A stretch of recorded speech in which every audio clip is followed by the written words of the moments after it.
கர்த்தருக்கு பிரியமானவர்களே, பொருளாதார செழிப்பை குறித்து நாம் தொடர்ந்து கற்றுக்கொண்டு வருகிறோம். இந்த மீண்டுமாக மறுபடியுமாக உங்களை சந்திக்கிறதில் மிக மகிழ்ச்சி அடைகிறேன். பொருளாதார செழிப்பிலே பல பகுதிகளாக நாம் பார்த்தோம். இதில் கர்த்தர் நல்லவர் என்ற இதிலிருந்து பல பகுதிகளை பார்த்தோம். இதில் 4வது பகுதியிலே பெருக்கத்தை பற்றி நாம் தொடர்ந்து கற்றுக்கொண்டு வருகிறோம் இல்லையா? பெருக்கம் தேவன் அதன் மேல் அதிகமாக விருப்பத்தை வைத்திருக்கிறார். அதனுடைய விருப்பமும் சித்தமும் அதுதான். நாம் பெருகி வேண்டும். எல்லா விதத்திலும் இருக்குது. குழந்தை இதிலும் மட்டுமல்ல, எல்லாத்திலுமே நமக்கு அறிவு, ஞானம், ஆற்றல், திறமைகள், எல்லா திறமை உங்களுக்குள்ளே இருக்கிறதோ அது எல்லாமே நீங்கள் பெருக வேண்டும். இதுதான் தேவனுடைய விருப்பம் சித்தமாக இருப்பாங்க. இதனுடைய இன்னைக்குள்ள தலைப்பை பாருங்கள். விதைப்பும் அறுப்பும் என்கிற பிரமாணத்தின் மூலமாக பெருக்கும். விதைப்பு அறுப்பு அப்படிதான் அதெல்லாம் நம்ம பார்த்துருக்கோம். விதைப்பு அறுப்புங்கிற பிரமாணம் நாம் எல்லா விதத்திலுமே பெருக வேண்டும் என்று தான் தேவனுடைய விருப்பம். அதில் நான் போன வீடியோவில் நான் உங்களுக்கு ஒரு வசனம் வாசித்தேன். உபாகம் 1:11 தேவன் சொல்லுகிறார்களா, இன்னைக்கு இருக்கிறத பார்க்கல நீங்கள் 1000 மடங்கு பெருகுவீர்கள் என்று சொல்லுகிறான். ஆசீர்வதிப்பார். ஏற்கனவே நிறைய பேர் நிறைந்து தான் இருக்கிறாங்க இஸ்ரேல் மக்கள். ஆனால் இதை விடையும் 1000 மடங்கு இருக்க வேண்டும். அதெல்லாம் சும்மா ஜஸ்ட் ஒரு வார்த்தை தான். ஆனால் தேவனுடைய விருப்பம் இன்று இருக்க 1000 மடங்கு என்ன, கோடான கோடி மடங்கு நீங்கள் பெருக வேண்டும் என்று தான் அவர் விரும்புகிறார். தேவன் எல்லையற்ற பாருங்கள், தேவனாய் அவர் இருக்கிறார். நீ எல்கையற்ற விதத்தில் நீ பெருக வேண்டும் என்று தான் அவருடைய அதான் அதனுடைய விருப்பம் இல்லையா? அப்படித்தான் அந்த வார்த்தைக்கு அது அர்த்தம். நீ எல்லா விதத்தில் பெருக வேண்டும். சும்மா ஒரு வார்த்தையில் இல்லாத அந்த அளவுக்கு அந்த சும்மா ஜஸ்ட் அந்த சொன்ன மாதிரி 1000 மடங்கு பெருக வேண்டும். ஆனால் தேவனுடைய விருப்பமே நீ கோடான கோடி பெருக வேண்டும் என்று தான் அதனுடைய முக்கியமான அர்த்தமாக இருக்கிறது. எல்லா விதத்தில் நீ கோடான கோடி மடங்கு நீ பெருக வேண்டும் என்று தேவன் விரும்புகிறார். அதுதான் ரொம்ப முக்கியம். நம்மளுடைய உள்ளத்தில் அது ரொம்ப பதிஞ்சு. இன்றைக்கி இருக்கிறத நீங்கள் ஒரு நிலைமையில் இருக்கீங்கன்னு வச்சாங்களேன். இன்றைக்கி இருக்கீங்க, இன்றைக்கி உங்கள் குடும்பம் நன்றாக ஓடிட்டுருக்கு. இந்த நன்றாக ஓடிட்டு இருக்கிற குடும்பத்தை மாறி நீங்கள் இன்னும் 1000 மடங்கு ஆசீர்வாதம் வந்துச்சுன்னா நீங்கள் எப்படி இருக்கும் பாருங்கள். தேவன் இப்படித்தான் உங்களை விரும்புகிறார். பாருங்கள், பெருகக்கூடிய தன்மை நமக்குள்ளே உண்டாக்கி விட்டார். தேவன் பாருங்கள் நமக்குள்ள பெருக்கத்தை வைத்து விட்டார். பாருங்கள், பெருகணும். ஒரு மனுஷன் பிரயோஜனமாக நான் ஒரு வாழ்க்கை வாழவில்லைன்னா பாருங்கள், அவன் என்ன பண்ணுறான்னா வருத்தமத்தில் போயிடுறான். அவனுக்கு ஒன்றும் முடியல, வாங்கலை, ஏதாட்டு ஒன்றும் இல்லை. அவனுக்கு ஒரு வாழ்க்கை ஒரு விருத்தியாக போயிடுது. பாருங்கள், இந்த வாழ்க்கை அவனுக்கு ஒரு கனி தராமல் போய் விடுது. அதனால் அவனுக்கு அந்த வாழ்க்கை ஒரு கசப்புக்குள்ளே போயிடுது அவனுக்குள்ளே. ஏனென்றால் அவனுக்குள்ளே இருக்கிற அந்த தாளந்தை அவன் கண்டுபிடிக்கும் இல்லை. வாழ்க்கை என்ன இப்படி இருக்குது அப்படின்னு சொல்லி தனக்குள்ளதை அவன் தேடி இதிலிருந்து நம்ம முன்னேறலாம் அப்படிங்கிறத அவன் கண்டுபிடிக்காமல் என் பேர் தான். அதனால தான் சில பேர் வாழ்க்கையை வெறுத்துருதாங்க. என்னடா வாழ்க்கை இப்படி இருக்குது அப்படின்னு சொல்லி தன்னையே அழித்து கொள்கிறார்கள். ஆனால் அவர்களுக்குள்ளேயும் தேவன் அற்புதமான ஒரு தாளந்தை வைத்திருக்கிறார். அதை அவன் கண்டுபிடிக்கலை. அதான் போன வீடியோவில் சொன்னேன். அந்த கண்டுபிடிக்கிறதுக்கு சில பேர்கள் உதவி புரிய வேண்டியிருக்கு, கற்றுக் கொடுக்க வேண்டியிருக்கு, சொல்லிக் கொடுக்க வேண்டியிருக்கு. இப்படிலாம் செஞ்சால் தான் சில பேர்கள் அதை பின்பற்றாங்க. சில பேர் கேட்குறதே கிடையாது. அதில் ஒரு பெரிய பிரச்சனை என்னென்னா கேட்குறதுலனால தான் பெரிய பிரச்சனை இருக்காங்க. பாருங்கள், அவர்கள் கனி தருவார்கள் என்று வாழ யோசிச்சிருக்காங்க. ஆனால் அவங்களால வாழ முடியல. பாருங்கள், பெருக்கம் தேவனுடைய திட்டமாக இருக்கிறது. அதனால் பெருகணும். அவங்க ஒரு வாழ்க்கையில் நல்லா கனி தருவது போல இருக்கலாம்னு நினச்சேன். அவனால் முடியல. ஏனென்றால் அவர்கள் கற்றுக்கொள்ளவில்லை. பொருளாதாரத்தில் நாம் பெருக வேண்டும், அதுவும் தேவனுடைய திட்டம்தான். பெருக வேண்டும் என்பதற்கு தேவன் ஒரு வழி ஏற்படுத்தி வைத்திருக்கிறார். என்ன வழி? அதான் நான் சொல்லிகிட்டே வந்திருக்கேன். விதைப்பு அறுப்பு எல்லாவற்றையும் எல்லாவற்றையும் உண்டாக்குற நாளிலே என் தேவன் என்ன பண்ணுறாங்க, எல்லாத்தையும் அதனுடைய பெருக்கத்தை உள்ளே வைத்து விட்டார். பாருங்கள்,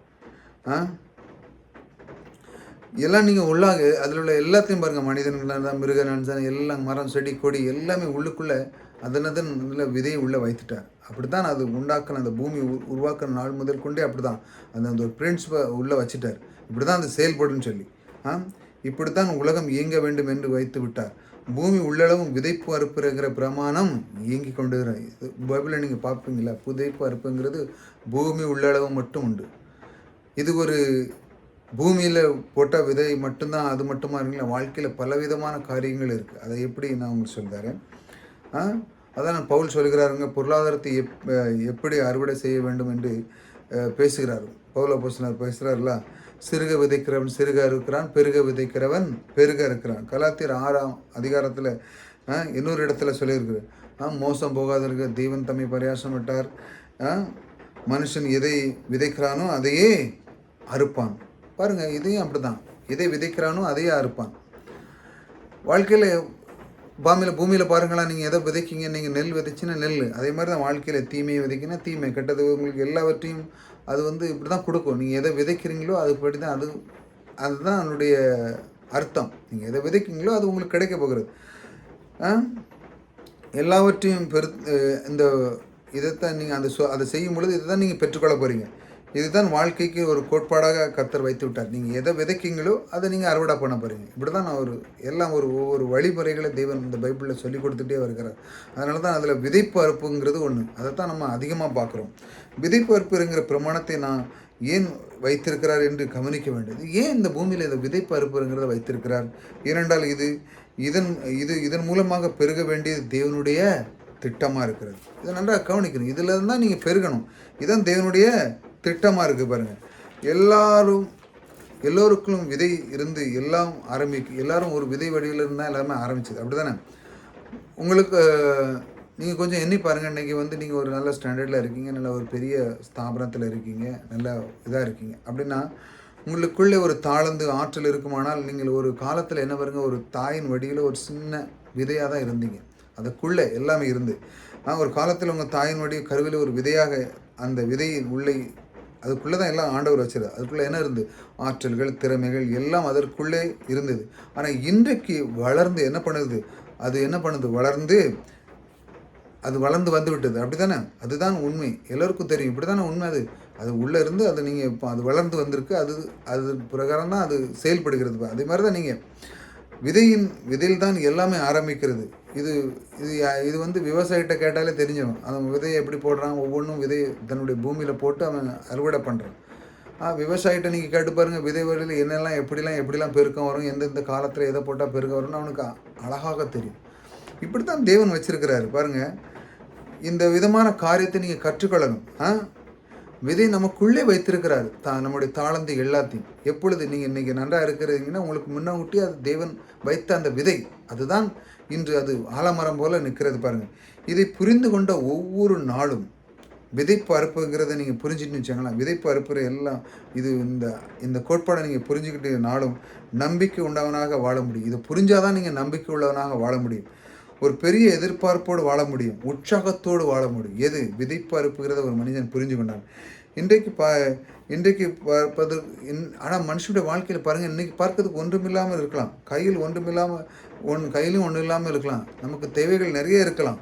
ஆனால் ஒரு மனிதன் உள்ளத்திலே விதை குறித்து தெரிந்து கொண்டிருந்தான் ஆனால் அவனுக்கு விதை ஏதாவது இன்றைக்கி நான் விதைக்க போகிறேன், அதை எனக்கு செய்ய போகிறேன்னு அவன் புரிஞ்சு கொண்டான் என்றால் விதையின் அற்புதம் என்ன, விதை எப்படி வேலை செய்கிறது, இந்த விதை எப்படி பெருக்கு ஏற்படுத்துகிறது, விதைப்பு அறுப்பு என்கிற பிரமாணம் இந்த பூமியில் எல்லாவற்றிலும் கிரியை செய்கிறது என்று ஒரு மனிதன் அறிந்த இருப்பான் என்றால் அவன் தன் இடத்தில் இல்லாதை பற்றி அவன் கவலைப்பட மாட்டான். பாருங்கள், அதான் சொல்லுங்கள், அவனுக்கு இல்லைன்னு கவலைப்படாங்க. அவனை புரிஞ்சுக்கிட்டு நினச்சாங்கன்னா அவனுக்கு இல்லைன்னு கவலைப்படுவதில்லை. அவனுக்கு தெரியும் விதைகள் சில இருக்கிறது நம்முடைய வாழ்க்கையில், நமக்கு தேர்ந்திருக்கு, அது இருக்குது அப்படின்னு நம்ம பார்க்குறோம்ல. எனக்குள்ளே இருக்கிறத நான் கொண்டு வர போகிறேன் அப்படின்னு சொல்லி விதை வடிவில் எனக்குள்ளே இருக்கிறது. இந்த விதை வடிவில் இருக்கிறது சில ஆற்றல்கள், திறமைகள், அதெல்லாம் நான் சொன்னோம்ல, அவங்களுக்குள்ள விதை வடிவில் சில ஆற்றல்கள், திறமைகள் இருக்குது. இந்த சில காரியம் தனக்குள்ளே இருக்கிறது. இவைகளை அவன் விதைக்க ஆரம்பித்தால் நாளுக்கு நாள் பெருகறைய விளைச்சலை உண்டாக்கும். இதை நீங்கள் செய்யணும்.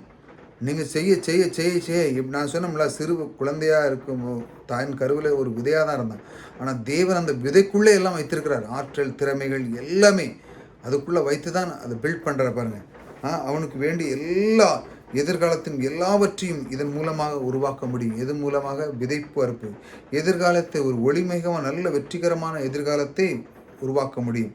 அவன் இந்த பிரின்சிபல் அவன் அறிந்து விட்டான். பெருக்கத்தின் கோட்பாடு அவன் அறிந்து உள்ளே வைத்து விட்டார். அவன் அறிந்து விட்டான் என்றால் என்ன நடக்க பாருங்க, ஒன்றுமில்லை என்றால் கூட அவன் வாழ்க்கையில் ஒன்றுமில்லை என்றால் கூட அவனால் சந்தோஷமாக எழுந்திருக்க முடியும். ஏனென்றால் அவன் விதைப்பு அறுப்பதை புரிஞ்சிட்டான். அவனால் பெரிய காரத்தை அவன் எதிர்பார்க்க முடிகிறது. ஏனென்றால் அவன் விதைப்பு அறுப்பதை பற்றி அவன் புரிஞ்சிட்டான். அருமையானவர்கள், ஒரு சிறிய ஒரு சின்ன விதையின் பெரிய அறுவடை கொடுக்கிறது. அப்படிதானே? ஒரு சின்ன விதை ஒரு பெரிய கொடுக்கிறது. சின்ன விதையில் ஆரம்பித்து தான் பெரியவர்களாக ஆனார்கள். பாருங்களேன், ஆபிரகாம், யாக்கோபெல்லாம் பாருங்க, அவங்க வர வர வர விருத்தி அடைந்தார்ன்னு பைபிளில் போட்டிருக்கு. நம்முடைய நாட்களில் நீங்கள் அப்படி பெருகணும். வர வர விருத்தி ஆகணும்னா அதனுடைய அந்த ஆற்றல்களை நீங்கள் கண்டுபிடித்து அந்த விதையை எப்படி விதைக்கணும்னு தெரியணும். அதுதான் ரொம்ப முக்கியம். ஒரு விதையின் அற்புதத்தை நாம் கவனிக்க வேண்டும். உங்கள் உள்ளே இருக்கிறது ஒவ்வொரு விதையும் விதை போல் இருக்கிறது. தாளந்துகள், திறமைகள், ஆற்றல்கள், அறிவு, ஞானம் எல்லாம் ஒவ்வொரு விதையும் எதுவாக இருந்தாலும் சரி, விதை வடிவில் தான் கோடிக்கணக்கான விதைகள் நாம் பரப்பிக்க முடியும். அப்படிதான் விதை வடிவில் இருக்கு. ஒவ்வொரு விதையும் கோடிக்கணக்கான சாத்திய கூறுகளை உங்கள் முன்பாக வைக்கிறது. எப்படிப்பட்ட காரியத்தை உங்கள் வாழ்க்கையில் உண்டாக்க முடியும் என்பதை நீங்கள் யோசித்து பார்க்க வேண்டும். எப்படிப்பட்ட காரியம் உண்டாக்க முடியும் யோசித்து விதை குறித்து நாம் தெளிவாக நாம் கவனிக்க வேண்டும். விதை நம்ம தெளிவாக இதெல்லாம் நம்ம புரிஞ்சுக்கணும். ஏன் விதைக்கணும், எதுக்கு இந்த விதைப்பருப்புங்கிற பிரமாணம் ஏன் வச்சிருக்கு அப்படிங்கிறத நம்ம தெரிஞ்சுக்கொள்ளணும். பாருங்கள், விதைப்பருப்பு என்பதை புரிந்து கொண்டவர்கள் தான் விதைப்பருப்பு என்கிற பேசின உடனே இந்த வார்த்தை நம்ம சொல்கிறோம்ல, நம்ம பேசின உடனே என்ன பண்ணாங்க, இதை சொன்ன உடனே என்ன நடக்காங்க, மற்றவங்க பேசின உடனே என்ன பண்ணாங்க, அவங்களுடைய கை இந்த நம்ம விதைப்பருப்பதை பற்றி என்பதை புரிந்து கொள்ளாதவர்கள் இந்த விதைப்பருப்புங்க புரிந்து கொள்ளாதவர்கள் என்ன நினைக்கிறாங்க, விதைப்பருப்புங்க பேசின உடனே அவர்கள் கைகளெல்லாம் சுருங்கிடுது. இப்போ நான் என்ன அவர் பேசுகிறாரு, என்ன அதை பணத்தை விதைக்கணும், வாங்கணும், இப்படிலாம் சொல்லுகிறாரு. கொஞ்சம் தான் இருக்குது, நான் என்ன செய்ய, நான் இதை எடுத்து இதை கொடுத்துட்டேன்னா நான் என்ன பண்ண போகிறேன் அப்படின்னு சொல்லி இதை நான் ஏன்ட்ட இருக்கிறது அதை அப்படியே பத்திரமா படுத்தி கொள்வேன். இப்படிலாம் யோசிக்கிறாங்க. இந்த மாதிரி நல்ல காரியத்துக்கு அவங்க விதைக்கிறதே கிடையாது. இந்த மாதிரி பாருங்கள், உள்ளம், மனம், கை எல்லாமே சுருங்கி போடுகிறது. நல்ல காரியத்துக்கு அவங்க விதைக்கிறது செய்கிறதே கிடையாது. போய்விட்டது. ஏன் அப்படி ஆகிறார்கள் என்று சொன்னால், இந்த மாதிரி சூழ்நிலையில் நீங்கள் இப்படி பேசும்போது விதைப்பருப்பு இப்படி செஞ்சால் தான் நீங்கள் முன்னேற முடியும். இதன் மூலமாக செய்யும் பொழுது நீங்கள் சொன்னோடனே ஆமாப்பா இப்போ பேசிட்டாரு, இன்னும் பணத்தை அவருக்கு சென்ட் பண்ணணும், வாங்கணும் அப்படின்னு நீங்கள் யோசிக்கலாம். ஆனால் பாருங்கள், இதில் என்ன இருக்குது அப்படின்னா உங்களுக்கு ரகசியத்தை சொல்கிறேன் பாருங்கள். இந்த பணத்தை சிலவங்க இப்படி கொடுக்கறதுக்கு பயப்படுறாங்க. ஏன் அப்படி பயப்படுறாங்க, ஏன் அதை கொடுக்க கிடையாது அப்படிங்கிறது நான் சொல்ல பாருங்க. ஏன் அப்படி ஆகிறார் என்று சொன்னால், விதைப்பு அறுப்பு என்கிற பிரமாணத்தை அறியாமல் இருக்கிறார்கள். இப்போ நான் அதை உங்களுக்கு சொல்லியிருக்கிறேன். அறியாதவர்களும் இப்படி யோசிப்பாங்க, ஆகா விதைப்பு அறுப்புங்கிறது இது ஒரு பிரமாணம், தேவன் பெருக்கணும்னா இதைத்தான் வச்சிருக்கிறாரு, விதைச்சாதான் அறுவடை பண்ண முடியும், இது ஒரு பிரமாணம், இந்த பிரமாணத்தை நாம் கை கொள்ளவில்லை வாழ்க்கை முடியாது. இப்போ தேவன் ஒன்றும் சொல்ல மாட்டார். இந்த பூமியில் பல பிரமாணங்கள் இருக்குது, அதில் விதைப்பருப்புங்கிற ஒரு பிரமாணம் நிறைய இருக்குது. அதை நான் உங்களுக்கு வர்ற வீடியோவில் என்ன சொல்ல போகிறேன். அவன் அறியாமல் இருக்கிறான், அதை குறித்து வெளிப்பாட்டு பெற்றுக்கொள்ளாத இருக்கிறான். அருமையானவர்களை, நான் ஒன்றை சொல்லுகிறேன், விதைப்பருப்புங்கிற பிரமாணத்தை ஒருவன் அறிந்திருந்தால் உள்ளத்தில் உற்சாகம், பரவசம் இருக்கும். அப்படித்தானே? ஏன் பின்வாங்க போகிறார்கள்? எல்லாம் என்னுடையது. ஏன் பின்வாங்கி எல்லாம் என்னுடையது, ஏன் காசு, நான் சம்பாதிச்சது, இப்படி தான் யோசிங்க. அவர்களுக்கு எங்கேருந்து வந்ததுன்னு புரியவே இல்லை. எல்லாருமே பாருங்கள், இது ஏன் காசு, நான் கொடுக்க மாட்டேன், நான் செய்ய மாட்டேன், இப்படி தான் யோசிக்கிறாங்க. ஆனால் கொடுக்கும் பொழுது அது என்ன நடக்குன்னா விதையாக இருக்கிறது. என்ன நடக்கிறது? விதையாக வளர்கிறது. பாருங்கள், நீங்கள் நீங்கள் உங்கள் வாழ்க்கையில் பாருங்கள், நான் சொல்கிறேன் ஒரு உண்மை, நீங்கள் ஒன்றையும் உற்பத்தி செய்யவும் இல்லை, உருவாக்கவும் இல்லை, நீங்கள் ஒன்றையும் கண்டுபிடித்ததும் கிடையாது. உங்கள் உயிர் மூச்சு முதல் கொண்ட உங்கள் தாளந்து, திறமை, ஆற்றல் இருக்கிற எல்லாமே உங்களுக்கு கொடுக்கப்பட்டிருக்கிறது. அதுதான் உண்மை. அப்படி தான் இந்த உலகத்தில் பாருங்கள், எல்லாமே ஒரு விதை வடிவில் உங்களுக்கு உள்ளே இருக்குது. நீங்கள் ஒன்றும் மேஜிக்கெலாம் பண்ணலாம் வாங்கலை, ஏற்கனவே பில்ட் பண்ணி தான் வந்திருக்கு. ஆமாம், இந்த மற்ற உயிரினங்களை பாருங்கள், இந்த 5 அறிவு சொல்லுவாங்கள்ல, அந்த மிருகம் பாருங்கள்லாம் ஒரு பில்டு, அதாவது பேட்டர்ன், இப்படியே சாப்பிட்டுட்டு இப்படியே செத்துறணும், அவ்வளோதான். அது ஒரு பேட்டர்ன், இந்த பேட்டர்ன்லேயே தான் அது வாழும். அப்படி தான் ஒவ்வொரு உயிரினங்களுக்கும் தேவன் இப்படி தான் வச்சுருக்கிறார். ஆகையால் நமக்கு உள்ள விதையில் எல்லாமே உள்ளே இருக்குது, பில்டு பண்ணி. இது இப்படி தான் வேலை செய்யும். நீங்கள் ஒன்றும் கண்டுபிடிச்ச கிடையாது, வாங்கினது கிடையாது. ஏற்கனவே அவர் பில்ட் பண்ணி உள்ளே வச்சு தான் அனுப்பியிருக்கிறார். ஒருத்தங்க ஒன்று கண்டுபிடிக்கிறான்னா ஏற்கனவே அவர் உள்ளே வச்சாச்சு. அதனால தான் அதை கண்டுபிடிக்கிறது. அந்த விதைக்குள்ளே ஏற்கனவே இருக்குது. இப்போ ஒரு விதை இருக்குன்னு சொன்னாங்களா, அந்த ஒரு மாம்பழம் இருக்குது, மாமரத்தில் உள்ள ஒரு கொட்டையை போட்டோம்னா அது மாமரமாக தான் ஆகும். ஏன்னா அதுக்குள்ளே அப்படி தான் பில்ட் பண்ணி வச்சுருக்கு. இல்லை நான் வேறு ஒன்றாகும், அதுக்கு வாய்ப்பே கிடையாது. அது அப்படி தான் ஆகும். அதான் அதனுடைய விதைக்கினுடைய அதுதான் அர்த்தம். பாருங்கள், திறமை, ஆற்றல் இருக்குது, எல்லாமே உங்களுக்கு கொடுக்கப்பட்டது. கடவுள் உங்களுக்கு கொடுத்திருக்கிறார். கடவுளிடத்தில் இருந்தால் கடவுளிடத்திலிருந்து தான் எல்லாம் பெற்றிருக்கிறீர்கள் இல்லையா? கடவுளிடத்தில் எல்லாம் பெற்றிருக்கீர்கள். ஒன்றையும் உங்களுக்கு சொந்தம் அல்ல. இந்த உலகத்தில் உங்களுக்கு ஒன்றும் சொந்தம் இல்லை. சும்மா ஏதோ நீங்கள் ஒரு வீட்டில் இருக்கீங்கன்னா உங்களுக்கு ஒரு சும்மா ஒரு டாக்குமெண்ட் மாதிரி ஒரு பேரை போட்டு அப்படி இதுதான் அப்படின்னு சொல்லி வச்சுருந்தோடையே உங்களுக்கு இது சொந்தமே கிடையாது இந்த பூமி. ஆமாம், அதை முதல்ல மனசில் வச்சுக்கோங்க. நீங்களே தான் டாக்குமெண்ட் போட்டு இது இடம் அப்படின்னு சொல்லி ஒரு இடத்துல உட்காந்துட்டு இருக்கீங்க வெளியே. மற்றபடி இது யாருக்குமே சொந்தமே கிடையாது. அதை முதல்ல புரிஞ்சுக்காங்க. இந்த பிரமாணத்தை நீங்கள் அறிஞ்சிட்டிங்கன்னா வாழ்க்கை பிரகாசமாக இருக்குது. இந்த இடம், இந்த பூமி உங்களுக்கு சொந்தமே கிடையாது. சும்மா கொடுக்கப்பட்டிருக்கு. ஒரு உயிர் இந்த இடத்துல வாழறதுக்கு உங்களுக்கு கொடுக்கப்பட்டிருக்கு, அவ்வளோதான். வேறு ஒன்றும் கிடையாது. உங்களுக்குள்ளே எந்தெந்த ஆற்றல் இருக்குல்ல தேவன் அப்படியே பில்ட் பண்ணி வச்சுருக்காரு. அதை நீங்கள் ஒழுங்களுக்கு இதை எடுத்து நீங்கள் வளர்த்து கொண்டு தெரிஞ்சு கொண்டால் நீங்கள் முன்னேற முடியும், அவ்வளோதான். உங்களுக்குள்ளே ஒரு ஒரு தனித்தன்மையை கொடுத்துருக்காரு, தெரிந்து கொள்ள ஃப்ரீடம் இதெல்லாம் கொடுத்துருக்காரு. இதை நீங்கள் அறிஞ்சு கொள்ளணும். பாருங்கள், ஒரு காரியத்தை நாம் நன்றாக அறிந்து கொள்ள வேண்டும். தேவன் எல்லாவற்றையும் எனக்கு கொடுத்திருக்கிறார். கடவுள் ஏன் எனக்கு கொடுத்திருக்கிறார்? வேதம் சொல்லுகிறது, விதைக்கிறவனுக்கு விதையும் புசிக்கிறவன் ஆகாரத்தையும் கர்த்தர் கொடுத்திருக்கிறார். அதான் சொல்லுது. கடவுள் கொடுத்திருக்க எல்லாமே என்னது? ஆற்றுகள், திறமைகள் எல்லாம் கொடுத்திருக்கிறார். கர்த்தர் எனக்கு கொடுத்திருக்கிறார் என்றால் விதைக்கிறவனுக்கு விதையும் புசிக்கிறவனுக்கு ஆகாரத்தை இதுதான் கொடுத்துருக்கிறார். பாருங்கள், எனக்கு இருக்கிறது பணத்துக்கு 2 காரியம். எனக்கு இருக்கிற பணத்தில் 2 காரியம் அடங்கியிருக்குது. நான் அந்த பணத்தில் சாப்பிடவும் செய்யணும், என்ன பண்ணணும், அதுலேருந்து என் தேவைகளை சந்திக்கப்படவும் சொல்லணும். அப்படி தான், அதெல்லாம் உண்மை. இதான் உண்மை. அந்த பணத்துலேருந்து நான் சாப்பிடவும் செய்யணும், அது தேவைகளை சந்திக்கப்பட வேண்டும். கர்த்தர் கொடுத்துருக்கிறார். ஆனால் அது உண்மைதான், அப்படி தான் நான் அதுக்கு செஞ்சுருக்கேன், கற்று கொடுத்துருக்குறேன். ஆனால் அதே நேரத்தில் என்னுடைய பணத்தில் இருந்து நான் விதைக்க வேண்டும். இப்போ ஒன்று கொடுத்துருக்குறாருன்னா அதை விதைக்க செஞ்சால் தான் மறுபடியும் வரும். விதைக்காமல் நீங்கள் வராது. அதை நல்லா புரிஞ்சுக்கங்க. விதைக்கவே வேண்டும். இந்த பணம் இன்றைக்கி இன்றைக்கி இருக்க சோறு போடும், ஆனால் விதைக்கணும், சோறு போடும். அது மட்டும் அல்ல, நாளைக்கு எனக்கு தேவைப்பட்டது இன்னும் விளைய பண்ணும்படியாக ஒரு விதை வேலை செய்ய வேண்டும். அந்த ஒரு விதை இருக்குல்ல, அது எனக்கு தேவைப்படுறதுக்காண்டி அந்த விதை எனக்கு வேலை செய்ய வேண்டும். இது கர்த்தருடைய அனாதி தீர்மானமாக இருக்கிறது. இது கர்த்தருடைய ஒரு பிரின்சிபலாக இருக்குது. தேவன் இந்த பூமியை உண்டாக்குவதற்கு முன்பாக சில காரியம் எப்படி இயங்க வேண்டும் என்பதை குறித்து சில நீதிகளை ஏற்படுத்தி வைத்து விட்டார். விதைப்பு அறுப்புங்கிற பிரமாணம் அவைகள் உண்டு. நாம் ஒன்றை போகக்கூடாது. இந்த பணத்தில் ஒரு பகுதியாக ஒரு விதையை பயன்படுத்த வேண்டும். இதை மறந்துடவே கூடாது. பணத்தின் ஒரு விதையை நாம் பயன்படுத்த வேண்டும். இதை நாம் புரிந்து கொள்ளவில்லை என்றால் பொருக்கம் பெறுவதற்கு செல்லவே முடியாது. இது புரியலன்னு வச்சா ரொம்ப கஷ்டம், முடியவே முடியாது. நாம் இதை விதைப்பு அறுப்புங்கிறத புரிஞ்சுக்கலான்னு வச்சாங்களேன், நம்ம எவ்வளோ தான் தலைகீழ நின்னாலும் அது நமக்கு கொண்டு வராது. இதை நாம் எந்த சூழ்நிலை எப்படியாட்டு நான் உபாசம் போட்டு அதை செஞ்சு இதை செஞ்சு எப்படி செஞ்சாலும் முடியாது. அந்த விதைப்பு அறுப்புங்கிற பிரமாணத்தை நீங்கள் அறிஞ்சு அதன்படி நடந்தால் தான் அதன் பெருக்கம் கிடைக்கும். நான் பாருங்கள், இதை புரிந்து கொள்ளவில்லை என்றால் பெருக்கம் நமக்கு ஏற்பட முடியாது. ஏன்? இந்த விதை என்கிறது தேவன் ஏற்படுத்தின ஒரு ஏற்பாடு. இதை தவிர பெருக்கத்துக்கு வழி கிடையாது. தேவன் பாருங்கள், அற்புதமாக இந்த பூமி படைச்சி அழகான விதிமுறைகளை வைத்திருக்கிறார்.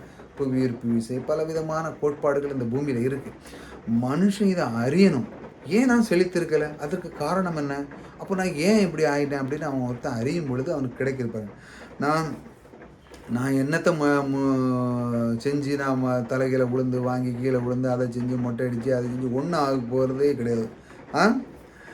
இப்படி தான் நிறைய பேர் இருக்கிறாங்க பாருங்கள்.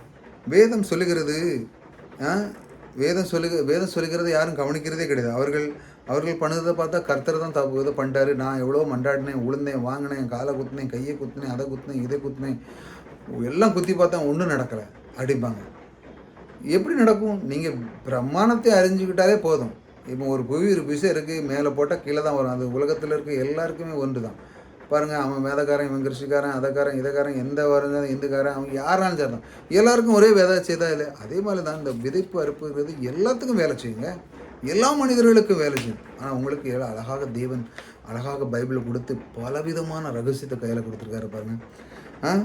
கடவுள் அங்கே அங்கேருந்து நமக்கு வேடிக்கை பார்த்துட்டு இருக்காரு, ஒன்றும் கொடுக்கல. இப்படிலாம் நிறைய சொல்கிறாங்க, கொடுக்க மாட்டேங்கிறாங்க. நீ எப்போ உன் மனதை திறக்க போகிற எப்போ உன் உள்ளத்தை திறக்க போகிறது, எப்போ நீ அறிவு, ஞானம், எல்லாம் வெளிப்பாடு, இதெல்லாம் எப்போ உனக்கு வரப்போகிறது, நீ இந்த பூமி எப்படி இயங்கும் இயங்கும் வாழ்க்கை எப்படி இயங்கும் என்று நான் ஏற்கனவே, இந்த பூமி எப்படி இயங்கும், இது வாழ்க்கை எப்படி இயங்கும் என்று நான் ஏற்கனவே தீர்மானித்து வைத்து எல்லாம் இந்த வேதத்திலே ஒரு பிரின்சிபலாக வைத்து விட்டேன். நீ என்றைக்கு நீ இதை அறிந்து கொள்ள பாருங்கள், திரும்ப அதான் சொல்கிறேன். இந்த பைபிளில் இருக்கிற ரகசியம் ஏகப்பட்ட இருக்குது. என்னைக்கு நீ அறிந்து கொள்வியோ, என்னைக்கு நீ அறிந்து கொள்ள போகிறாயோ, அப்பொழுதுதான் அறிந்து கொள்ள போகிற அது விடுதலை உண்டாகும். அப்பொழுதுதான். ஆகவே தான் இயேசு சொன்னார், சத்தியத்தை அறிவீர்கள், சத்தியம் உங்களை விடுதலை ஆக்கும். பாருங்கள், 3 யோவான் 2 சொல்லுங்க, ஒன்று ஆத்மா வாழுகிறது போல, அதாவது ஆத்மான என்ன, அறிவு உண்டாகிற அளவுக்கு தான் நீ எல்லாவற்றிலும் பெருக முடியும். அறிவில் பெருகணும். அறிவுனா எப்படி, தேவனை அறிகிற அறிவு. தேவன் இந்த பிரமாணத்தை வச்சிருக்கிற விதைப்பார்ப்பு, அது எப்படி வேலை செய்கிறது, அதை நான் எப்படி கடைப்பிடிக்கிறதுனா, அதுக்குள்ளே எப்படி செயல்படுறது, இது மேலே நீங்கள் தாகமாக இருக்கணும். அப்படி செய்யும்போது தான் உங்களுக்கு நன்மை கிடைக்க பாருங்க. எல்லாவற்றிலும் நீ பெருக வேண்டும், நீ எல்லாவற்றிலும் நீ வாழ்ந்து இருக்கவும் முடியும் என்று வேத வசனம் சொல்கிறது. நமக்கு இதை குறித்து அறிவு உண்டாக வேண்டும். கர்த்தர் எனக்கு என்ன கொடுத்திருக்கிறார், நான் இதை எப்படி உருவாக்க வேண்டும் என்கிற அறிவு, இது கொடுத்திருக்கிறார், இதை நான் எப்படி உருவாக்க வேண்டும், உங்களுக்கு அறிவு உண்டாகும். கடவுள் எல்லாமே ஏற்படுத்தி வைத்து விட்டார் பாருங்கள். கடவுள் பாருங்கள், நமக்கு எல்லாமே ஏற்படுத்தி வைத்து விட்டார். பெருக்கத்திற்கு ஒரே ஒரு வழி உண்டு. அது என்ன வழி, விதைப்பு அறுப்பு என்கிற வழிதான் பெருக்கம் உண்டாகும்.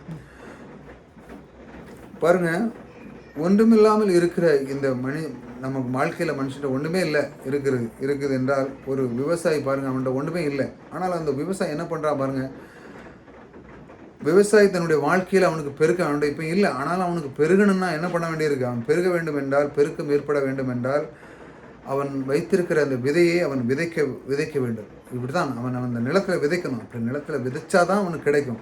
இப்போ அவன்கிட்ட ஒன்றும் இல்லாத அவனுக்கு இருக்குது. அந்த விதை நெல்லை அவன் வச்சு என்னைக்கு போடுறானோ அன்னைக்கு தான் அவன் விளைச்சல். பாருங்கள், தேவனுடைய நீதியாக இருக்கிறது. விதைப்பு அறுப்புறது அவன் புரிஞ்சிக்கலைன்னா முடியவே முடியாது. சில பேருக்கு புரியதே கிடையாது. எனக்கு இல்லை, ஏன் இல்லை என்பதை யோசித்து பார்க்க வேண்டும். ஏன் இல்லை, எனக்கு ஏன் இல்லை, ஏன் நான் இன்னும் முன்னேற முடியல, நான் இன்னும் பணக்காரனாக முடியல, நான் ஏன் செய்ய முடியல என்று யோசித்து பார்க்க வேண்டும்.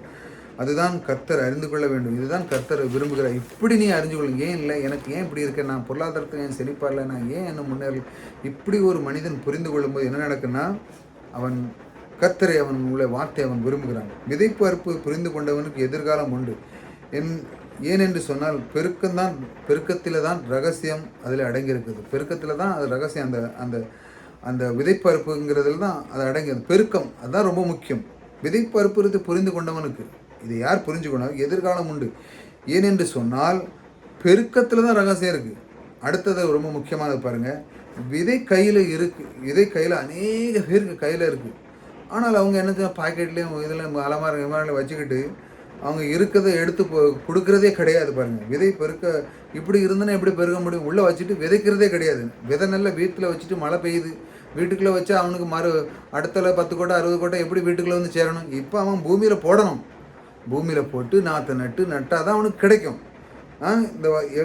இப்படி தான் தேவனுடைய பெருக்கம் உண்டாகும். வல்லமை, எவ்வளவு வல்லமை தேவனுக்கிட்ட எவ்வளோ வல்லமை இருந்தாலும் சரி தான், நீங்கள் என்னைக்கு தன்னுடைய நிலத்தில் அந்த விதையை நீங்கள் விதைக்கலையோ அப்பொழுதுதான் அது பலன் கொடுக்கும். என்றைக்கு நீங்கள் வீட்டில் வச்சிங்கன்னா தேவன்கிட்ட எவ்வளோ பெரிய வல்லமை இருந்தாலும் சரி தான், அது உங்களுக்கு செயல்படக்கூடாது. ஏனென்றால் தேவன் விதைக்கலத்தான் அந்த பிரமாணத்தை வைத்தார். அதை தான் விதைப்பு அறுப்பு. அதான் நான் உங்களுக்கு திரும்ப திரும்ப சொல்கிறேன். விதைக்கிறது தான் அங்கே தான் இருக்குது, பெரிய பெரிய ரகசியமே இருக்குது. பாருங்கள், விவசாயி விதைச்ச பிறகு தான் அவன் அறுக்கிறான். அவன் வீட்டில் விதை நெல்லை வச்ச உடனே எப்படி அறுக்க முடியுமா, முடியாது, அறுக்கவே முடியாதுங்க. பிரின்சிபல், அதாவது தேவனுடைய பெருக்கம் எங்கே செயல்படுகிறது என்றால், விதைக்கும் போது தான் செயல்படுகிறது. விதைக்கு முன்னாடி செயல்படவே படாதுங்க. அது செயல்படவே படாது. அது எப்படி செயல்படும், விதைக்காமல் எப்படி செயல்படும். விவசாயிகிட்ட போய் கேளுங்க, அவன் ஒரு கடலை போடுதானா, பருத்தி போடுதானா, எல்லாம் போடுதான், அவன் கரெக்டாக நிலத்துக்குள்ளே போட்டால் தான் அது பலனை கொடுக்கும். அதே போல் நிலத்தில் அவன் இந்த கனிகளை போடணும், ஒரு விதையை போட்டால் தான் அது கிடைக்கும், இல்லைன்னா கிடைக்காது. அதே போல் தான் தேவன் அழகாக சொல்லிக் கொடுக்குறாரு பாருங்கள். பாக்கெட்டில் இருக்க தட்டி நடக்காதுப்பா, நீ என்னைக்கு விதைக்கிறியோ அன்னைக்கு தான் தேவனுடைய வல்லமை நீ காண்பாய். அதை தான் தேவன் வச்சிருக்கிறார், விதைப்பு அறுப்பு. இதை நீங்கள் நன்றாக புரிஞ்சு கொள்ளணும். கடவுள் இவ்வளோ இந்த ஒரு வல்லம் இருந்தாலும் நீங்கள் அதுக்கு பாக்கெட்டில் இருந்துன்னா அது ஒன்றும் செய்ய முடியாது. உங்கள் கையில் இருக்கும்போது எவ்வளோ பெரிய வல்லமை உங்கள் தேவனுட்ட இருந்தாலும் அது உதவ முடியாமல் போய்விடும். கையிலிருந்து விதையில் விதைத்து போட்டால், அதிலிருந்து விதைத்தால் தான் தேவனுடைய பெருக்கத்தின் வல்லமை வேலை செய்ய ஆரம்பிக்கிறது. அல்லேலூயா. தேவன் பாருங்கள், தேவனுடைய அந்த வல்லமை எங்கே வேலை செய்கிறதுனா நீங்கள் விதைச்சாதான் அதை அறுவடை பண்ண முடியும். தேவன் பெருக்கத்தின் தேவனாக இருக்கிறார். இது ரொம்ப முக்கியமான ஒரு வார்த்தை. எப்போ மாட்டு சொல்லணும், நீங்கள் உட்காந்து, கர்த்தாவே என் வீட்டினுடைய பெருக்கத்தை உண்டாக்குற தேவன் நீர், என்னுடைய வீட்டினுடைய களஞ்சியங்களை பெருக்கத்தை உண்டாக்குற தேவன் நீர், என்னுடைய வாழ்க்கையில் எல்லா விதத்திலும் பெருக்கத்தை உண்டாக்குற தேவன், என்னுடைய சம்பள உயர்வுகள் எல்லாமே, என்னுடைய குடும்ப வாழ்க்கையில் நல்வாழ்க்கையில் பணங்கள் எந்த பற்றாக்குறைகள் எது இருந்தாலும் சரிதான், அதையெல்லாம் நீக்கி எல்லாத்திலுமே பற்றாக்குறைகளால் நீக்கி அதாவது நல்ல வளர்வதற்காக பெருக்கத்தை உண்டாக்குற தேவன் எனக்குள்ளே இருக்கிறார் என்று சொல்லி நீங்கள் சொல்லும் பொழுது கர்த்தர் அந்த இடத்திலே வல்லமை நடக்கிறது. நான் எல்லாம் இது என்னுடையது, இது எனக்கு நான் விதைக்க மாட்டேன், இது என்னுடையன்னு சொன்னால் அங்கே ஒன்றும் நடக்காது. விவசாய நிலத்துக்கு கொடுத்தால்தான் நிலம் அவனுக்கு கொடுக்கும். இதுதான் ரொம்ப சிம்பிளாக சொல்லணும்னா, விவசாயம் எடுத்து நிலத்தில் எவ்வளோ பெரிய வீட்டில் அந்த நல்ல ஒரு பொக்கிஷமான விதை நெல்லை வச்சுருந்தாலும் அவன் என்னைக்கு விதைக்கிறானோ அதே மாதிரி தான் உங்களுக்குள்ளே இருக்கிற ஆற்றல்கள், திறமைகள், இதெல்லாம் நீங்கள் வந்து செயல்பட ஆரம்பிக்கணும். சும்மா இருக்கதை அப்படியே வச்சுட்டு உட்காந்துட்டு இருக்கக்கூடாது. நீங்கள் செயல்பட ஆரம்பித்த உடனே அது என்ன நடக்குன்னா, தேவனுடைய வல்லமை அங்கே செயல்பட ஆரம்பிக்கிறது. ஆமென். ஆகையால் நீங்கள் வந்து கேட்குறீங்க, உங்களுக்குள்ள ஒரு தாளந்து இருக்குது. தேவனுடைய வார்த்தை கேட்குறீங்க. தேவனுடைய வார்த்தை கேட்கும் பொழுது உங்களுக்குள்ள ஒரு தாளந்து இருக்குது. ஆகா, தேவனுடைய வார்த்தை கேட்குறது, என் வார்த்தை கேட்குறான், இவனுக்கு நான் விதைப்பு அறுப்புகிறத புரிஞ்சு வச்சுட்டேன், ஆகையால் என்ன விதைக்க போகிறான், அவனுக்கு குறைவே இருக்காதுன்னு சொல்லி ஒவ்வொரு நாளும் நீங்கள் வந்து என்ன பண்ணுங்கள், இந்த விதைப்பு அறுப்பதை அறிஞ்சு கொள்ளுங்கள். விதைக்கும் பொழுது உங்களுடைய வாழ்க்கையில் குறைவே இருக்காது பாருங்கள். அதே மாதிரி தான் ஒரு பைபிளில் பார்க்கலாம், 5 அப்பம் 2 மீனை கொண்டு 5000 பேர் போதிக்கிற பாருங்கள். அப்போ பாருங்கள், அந்த இடத்துல பாருங்கள், இயேசு போதிச்சுட்டே இருக்கிறாரு. போதிச்சுட்டு இருக்கும்போது என்ன நடக்குன்னா, போதிச்சு ஒரு குறிய நேரத்தில் எல்லாருக்கும் ஒரு போஜனம் கொடுக்குன்னு அவருக்கு தெரியுது, எல்லாருக்கும் வயிறு பசிக்கும் அப்படின்னு சொல்லி. அப்போ வராரு, எல்லாத்துக்கிட்டும் அங்கெல்லாம் குறையாக தான் இருக்குது. ஆனாலும் ஒரு சிறுவன் என்கிட்ட இருக்குது 5 அப்பம் 2 மீன். இப்போ அவன் வந்து என்ன பண்ணலாம், அதை எடுத்து சாப்பிடையும் செஞ்சிடலாம், அதை அவன் தேவன் கர்த்தர் போதித்த அந்த போதனையை அவன் அறிஞ்சிருப்பான் பொழுது அவனுக்கு ஒரு வெளிப்பாடு கிடைச்சிருக்கு. கர்த்தர் வந்து என்ன செஞ்சிடாரு, விதைப்பு அறுப்புங்கிறத பற்றி போதிச்சிருப்பார் பொழுது அவனுக்குள்ள ஒரு வெளிப்பாடு வந்துட்டு, இதை கர்த்தர்கிட்ட கொடுத்தோம்னா பெருகி கொடுக்க முடியும். அப்படி அளவுக்கு அவர் பேசியிருக்காரு பாருங்க, உள்ளத்தை தொட்டுட்டு அவன் கொடுக்குறான்.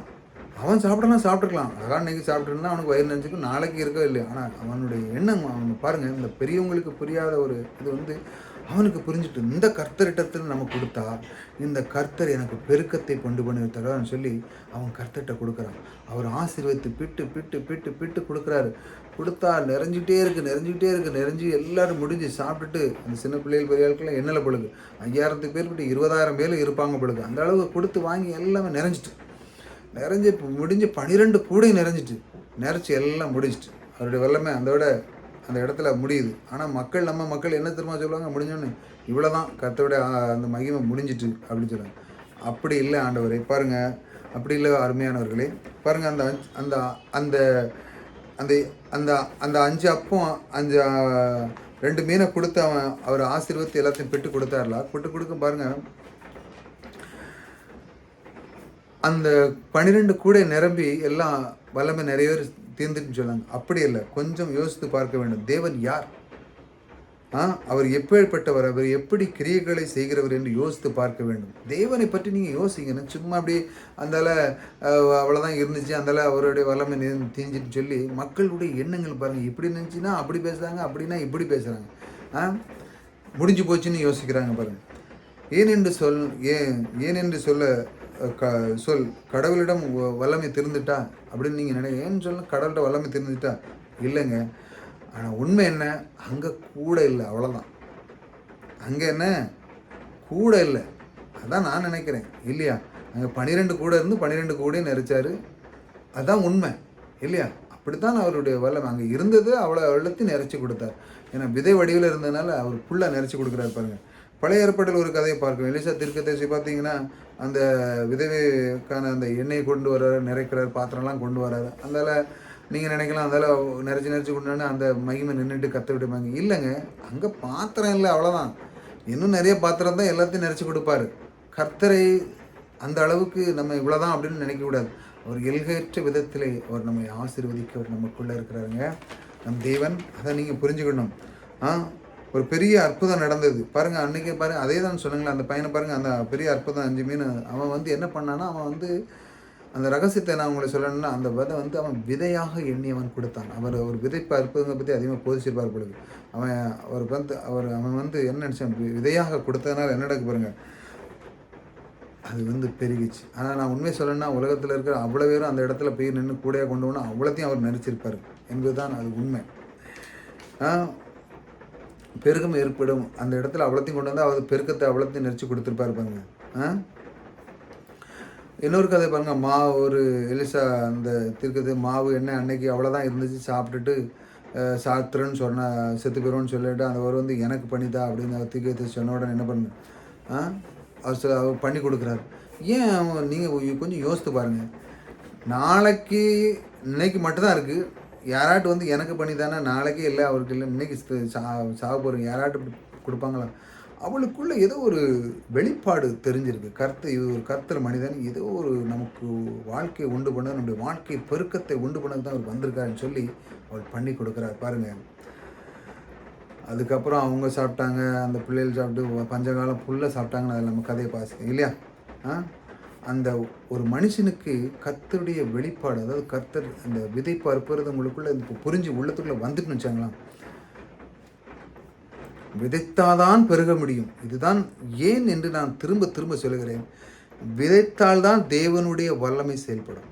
விதைக்கலைன்னா தேவனுடைய வல்லமை செயல்படாது. இதை நான் தெளிவாக உங்களுக்கு சொல்லிடுறேன். விதைக்கலைன்னா வல்லமை வெளிப்படாது. ஏன்னா தேவன் விதைக்கல தான் வல்லமை வச்சிருக்கிறார்.